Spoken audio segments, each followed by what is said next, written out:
this lesson, we will talk about genre forms, text, features, and structures. But we will just focus first on the genre forms. Now, what do you mean by a genre? When we say genre, it is a category of artistic, musical, or literary composition characterized by a particular style, form, or content. So just focus on the keyword, which is category, and in this category, each term has distinctive forms or styles.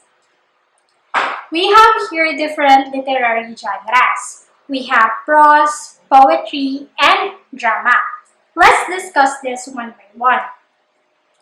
When we say prose, it is a form of writing that is similar to everyday speech and language, and it is formed based on sentences and paragraphs. It doesn't follow a metrical structure or rhythmic structure.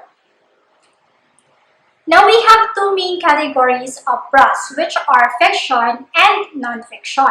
Let's find out their differences. When we say fiction, it is a prose narrative in which situations and characters are invented by the writer. In simple terms, fiction involves characters not truly existing in the world. Examples of this are novels, novellas, short stories, fables, folktales, etc. Fiction also follows the readers to explore new worlds, share the joys and sorrows of the characters, and learn from the invented experiences of others. To add more, fiction may also serve as an escape to the reality. While the non-fiction deals with real people, places, things, and events. Writers of non-fiction keep the following in mind as they write: a topic or an idea to present, an objective or purpose for presenting the data, and considers the readers or audience. Examples of non-fiction are biographies, autobiographies, essays, diaries, journals, etc. Now let's move on to the next genre, which is poetry. It consists of language with a strong musical quality, in which words are highly charged with meaning. So usually in a poetry, it involves a lot of figurative interpretation to understand it clearly, and usually follows rhythmic or metrical structure. Moreover, poetry uses structural elements such as line lengths and stanzas, contrary to the prose, which uses sentences or paragraphs. When we say stanza, it is composed of lines. We also have various types of poems based on number of lines that compose the stanza. The first one is couplet. It is a stanza that has only two lines. So let's have the example.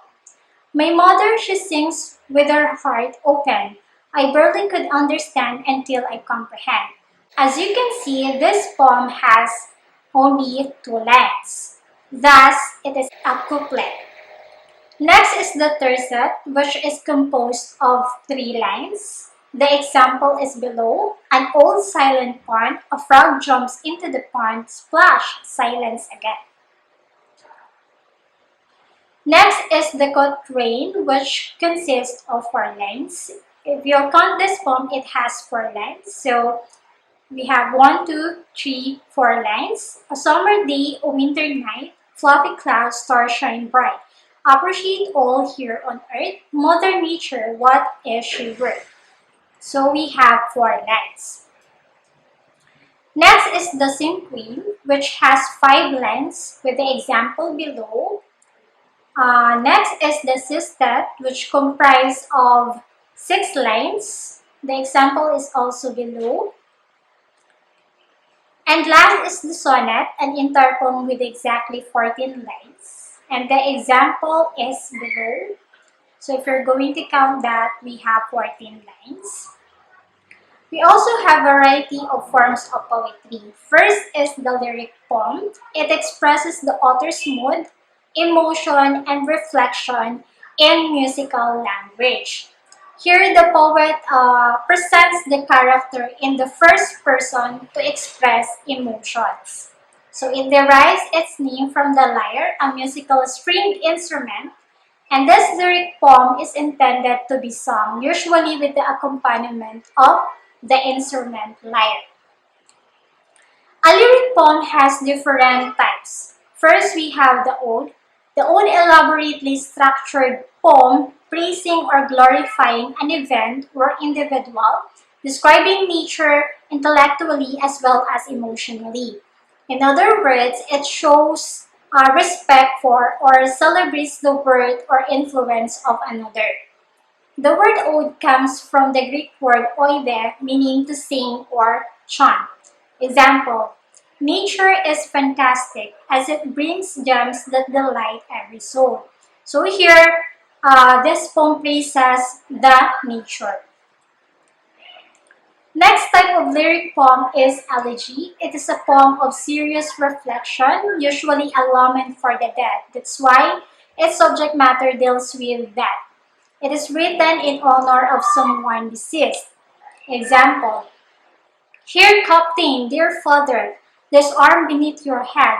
It is some dream that on deck you've fallen cold and dead. So that is an example of an elegy. Next is the sonnet, which consists of 14 lines. We have the example below. So if you're going to count that, that is 14 lines. So some famous sonnet writers are William Shakespeare and John Milton. Another form of poetry aside from lyric poem is the narrative poem. It tells a story of love, adventure, or romance. We also have different types of narrative poems. First, we have the epic. It is a long narrative poem about the adventure of a supernatural hero. Examples are Beowulf and Ivalon. So the longest epic written is Mahabharata, which is 10 times as long as the Iliad and the Odyssey. Next type of narrative poem is the ballad. It is a song-like poem that tells a story, often dealing with adventure and romance. So ballads are written in the point of view of a narrator who can be part of the story or an outside observer, contrary to the lyric poem, which is written in the first person. So that is their difference. Examples of ballad are Bonnie Barbara Allen and Get Up and Bar the Door.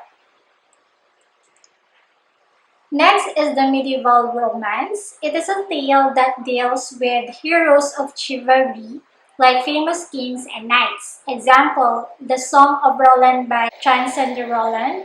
Another one is King Arthur written by Sir Thomas Malory. And for the discussion of drama as another genre, you may watch the video lesson which is entitled Introduction to Drama.